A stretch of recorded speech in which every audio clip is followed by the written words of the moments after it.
ఒకసారి మనం వెళ్ళి మన బిజినెస్ గురించి చెప్పినప్పుడు వద్దంటే, ఇద్దరు చెబితే వద్దని, ముగ్గురు చెబితే వద్దని, 10 మంది చెబితే వద్దని, 1000 మంది చెబితే వద్దని, మీరు బిజినెస్ చేస్తారా లేదా?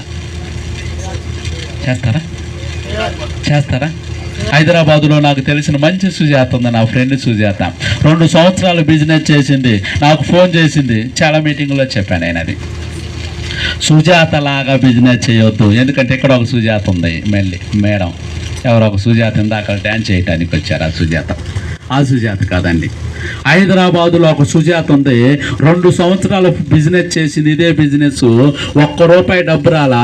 నాకు ఫోన్ చేసింది, మీరేం చేస్తున్నారు? సబ్బులు అమ్ముకుంటున్నాను. ఇంకా అమ్ముకుంటున్నారా? డబ్బులు వస్తాయిగా సబ్బులు అనుకుంటే, నేను 2 సంవత్సరాలు చేశా, నాకు ₹1 రాలేదు. ఎన్ని సంవత్సరాలు చేసావు మేడం? 2 సంవత్సరాలు. ఎంతమందిని జాయిన్ చేశావు? 2 జాయిన్ చేశా. ఒక్కొక్కరు ఎంత కొన్నారు? ఒకళ్ళు సబ్బు, ఒకళ్ళు పేస్ట్. డబ్బులు వస్తాయండి. బిజినెస్ మరి ఆ 2 సంవత్సరాలు ఏం చేసిందంటే, పక్క గురించి ఏమకి, అత్త గురించి కోడల గురించి వీళ్ళకి సాడీలు చెప్పేవాళ్ళు సక్సెస్ అవ్వరు. నిజం. ఒకవేళ సాడీలు ఇష్టపడిపోయేవాళ్ళు కూడా సక్సెస్ అవ్వరు. ఎందుకంటే ఇందాకలే శ్యామ్ సార్ నాకు చెబుతూ, ఒక టాప్ లీడర్ ఉంది తెలంగాణలో. ఒకనొకప్పుడు ఆమె ఎప్పుడైతే జనాల మీద పెత్తనం చేయటం డెవలప్ అయిందో, ఎప్పుడైతే జనాలకు సాడీలు చెప్పటం డెవలప్ అయిందో, ఎప్పుడైతే జనాలు గౌరవించుకోకుండా కాలు మీద కాలేసుకోవటం కూర్చోవటం అయిందో, ఈరోజు ఆమె పేరు లేదు ఈ బిజినెస్లో. అదే ఇందాకలు మాట్లాడుకున్నాం శ్యాము సార్ నేను. మీరు కూడా ఇది చాలా చిన్న జీవితం. ఎంత జీవితం?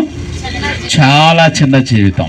ఇలాంటి చిన్న జీవితంలోకి మనం చూసి వచ్చిన మనం ఈ జీవితంలో నుంచి వెళ్ళిపోబోయే లోపల కొద్ది 100 మందిని, లక్షల మందిని, కోట్ల మందిని నా ద్వారా ఒక క్యాండిల్ లాగా బ్రతికి వెళ్ళాలండి. క్యాండిల్ లాగా బ్రతకటం అంటే మనం కరిగిపోతూ 100 మందిని వెలిగించేటట్టు చేయటం అని. నేను ఎంతమందికి ట్రైనింగ్ ఇచ్చానో తెలుసా? ఎంతమందికి తెలుసండి? 15 లక్షల మందికి ట్రైనింగ్ ఇచ్చా. వాళ్ళల్లో వెస్టేజ్ వాళ్ళు, వాళ్ళల్లో HIV AIDS వాళ్ళు, వాళ్ళల్లో టీబీ వ్యాధులు, వాళ్ళల్లో కుష్టు వ్యాధులు, వాళ్ళల్లో సాఫ్ట్వేర్ ఎంప్లాయీలు, వాళ్ళల్లో రియల్ ఎస్టేట్ వాళ్ళు, వాళ్ళల్లో చాలామంది ఎంప్లాయీస్కి ఇచ్చా. 15 లక్షల మంది పైన ఇచ్చా. వాళ్ళల్లో చాలామంది సక్సెస్ అయ్యారు. ఏ ఒక్క వ్యక్తి నా పేరు చెప్పలేదని నేను ఎప్పుడు అడగను, వాళ్ళ దగ్గర కోరుకోను. ఏదో సినిమాలో ఒక అతను వెళ్ళి అక్కడే గుడ్ మార్నింగ్ చెప్పిందాక తిరుగుతాడే, అలా తిరగను నేను. మీరు కూడా అలా బ్రతకాలంటే మొట్టమొదటి నేను చెప్పింది కాదండి.